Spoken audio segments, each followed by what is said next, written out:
Bismillahirrahmanirrahim. Alhamdulillahirabbil alamin wa bihi nasta'inu ala umurid dunya waddin. Asyhadu an la ilaha illallah wa asyhadu anna Muhammadan abduhu wa rasuluhu la nabiyya wa la rasula ba'dah. Asyhadu an la ilaha illallah wa asyhadu anna Muhammadan abduhu wa rasuluhu la nabiyya wa la rasula ba'dah. Assalamualaikum warahmatullahi wabarakatuh. Kaum muslimin, muslimat yang dimuliakan Allah Subhanahu wa ta'ala dimanapun berada. Sesungguhnya hari-hari ini merupakan hari di mana Allah Subhanahu wa ta'ala menolong Nabi Musa alaihi salam ketika dikejar oleh musuhnya Fir'aun dan bala tentaranya, dan Allah tolong pada hari ini. Hari di mana kaum Quraisy jahiliyah dulu juga berpuasa. Hari di mana kaum Yahudi dulu di Madinah sebelum kedatangan Nabi SAW juga berpuasa. Sehingga ketika Nabi SAW sampai ke Madinah, melihat umat Yahudi berpuasa, kemudian bertanya, "Ma hadza?" Kata orang Yahudi, "Hadza yaumun salihun." Ini adalah hari istimewa. Yaumun najjallahu Musa min aduwihim, atau najjallahu bani Israel min aduwihim fasamahu Musa.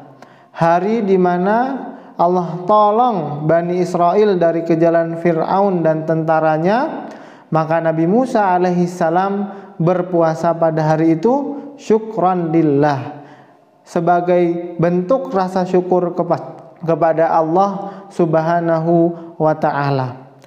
Ikhwani fiddin rahimakumullahu ta'ala.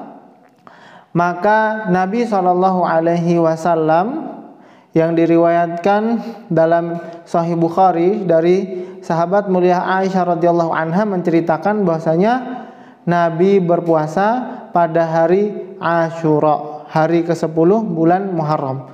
Wa amara ashabahu bisiyamihi, dan menyuruh para sahabat ridwanullah alaihim untuk berpuasa.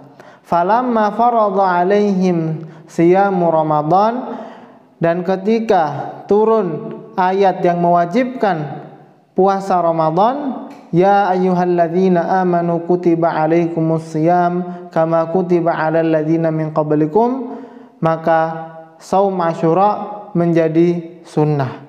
Faman syaa'a shamahu wa man syaa'a tarakahu, barang siapa yang ingin silahkan berpuasa, dan barang siapa yang ingin maka meninggalkannya pun tak mengapa, karena sudah ada puasa Ramadan 30 hari yang Allah wajibkan kepada kaum muslimin. Ikhwani fiddin rahimani wa rahimakumullahu ta'ala. Nabi SAW menyampaikan fadilah atau keutamaan tentang hari Asyura atau tanggal 10 bulan Muharram, yang dimana pada kesempatan kita kali ini bertepatan pada hari Sabtu. Tentang keutamaan dan fadilahnya, Nabi SAW menyampaikan bahwasanya, yang diriwayatkan oleh Imam Muslim dalam hadis yang sahih dari sahabat mulia Abu Qatadah Al-Harits ibn Rib'i, menyampaikan tentang sabda Nabi alaihi salatu wassalam, "Shaumu Asyura, puasa pada tanggal 10 Muharram, ahtasibu 'ala Allah, saya berharap kepada Allah Subhanahu wa taala, an yukaffiras sanata allati qablah, agar Allah menghapuskan, mengampuni semua dosa bagi yang berpuasa 1 tahun sebelumnya."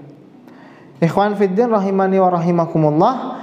Imam Ibnul Qayyim dalam kitabnya Zadul Ma'ad menceritakan tentang tingkatan fadilah atau keutamaan berpuasa pada 10 Muharram ini. Dia membaginya menjadi 3. Yang pertama, yang paling utama adalah mereka yang berpuasa 1 hari sebelum tanggal 10 dan 1 hari setelah tanggal 10, sehingga berpuasa pada tanggal 9, kemudian tanggal 10 dan tanggal 11.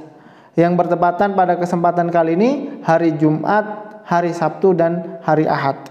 Tingkatan yang kedua kata Imam Ibnul Qayyim rahimahullah ta'ala adalah saat seorang muslim berpuasa 2 hari, 1 hari sebelum hari Asyura tanggal 10 dan pada tanggal 10-nya, sehingga berpuasa pada hari Jumat dan hari Sabtu. Kemudian tingkatan yang ketiga, ini adalah tingkatan yang paling rendah keutamanya, adalah mereka yang hanya mampu mengerjakan puasa 1 hari saja, yaitu pada hari Sabtu yang bertepatan dengan tanggal 10 Muharram pada tahun ini. Semoga Allah Subhanahu wa ta'ala memudahkan kaum muslimin dimanapun berada agar mengerjakan puasa sunnah Muharram ini, yang dimana kata Nabi alaihi salatu wassalam akan dihapusi seluruh dosa-dosanya 1 tahun sebelumnya. Semoga Allah Subhanahu wa ta'ala memudahkan setiap yang mendengar keutamaan puasa Muharram ini agar dikumpulkan nanti di akhirat bersama orang-orang soleh, karena Allah Subhanahu wa ta'ala berfirman dalam hadis qudsi yang diriwayatkan oleh Imam Bukhari dalam kitab Sahih Muslim, menyampaikan tentang hadis Nabi SAW saat Allah berfirman dalam hadis qudsi, innallaha ta'ala qala man 'ada li waliyan faqad adzantuhu bil harbi wa ma taqarraba ilayya 'abdi bi syai'in ahabbu ilayya mimma aftaratuhu alaihi wa la yazalu 'abdi yataqarrabu ilayya bin nawafili hatta uhibbah. Kata Allah, tidaklah seorang hamba mendekatkan dirinya kepada Allah Subhanahu wa ta'ala setelah mengerjakan fardhah dengan amal-amal nafilah sampai Allah mencintainya, hatta uhibbah. Fa idza ahbabtu kuntu sam'ahu alladhi yasma'u bih wa basarahu alladhi yubsiru bih wa yadahu allati yabtishu biha wa rijlahu alladhi yamshi biha wa la in sa'alani la u'tiyannah wa la in ista'adzani la u'idannah. Kata Allah Subhanahu wa ta'ala setelah mencintainya, akan Allah bimbing penglihatannya, akan Allah bimbing pendengarannya, akan Allah bimbing semua tindak tanduknya. Wa in sa'alani la u'tiyannah, dan jika dia memohon kepadaku akan saya berikan, yaitu Allah. Wala in ista'adzani la u'idannah, dan apabila dia meminta pertolongan maka akan dilindungi Allah Subhanahu wa ta'ala. Allahumma ja'alna min awliyaikal muttaqin. Ya Allah, jadikanlah kami hamba-hambamu, golongan mereka yang engkau bimbing selalu jalannya ke dalam jalan yang benar. Amin amin ya rabbal alamin. Wa sallallahumma ala nabiyyina Muhammadin wa ala alihi wa sahbihi ajma'in. Wassalamu alaikum warahmatullahi wabarakatuh.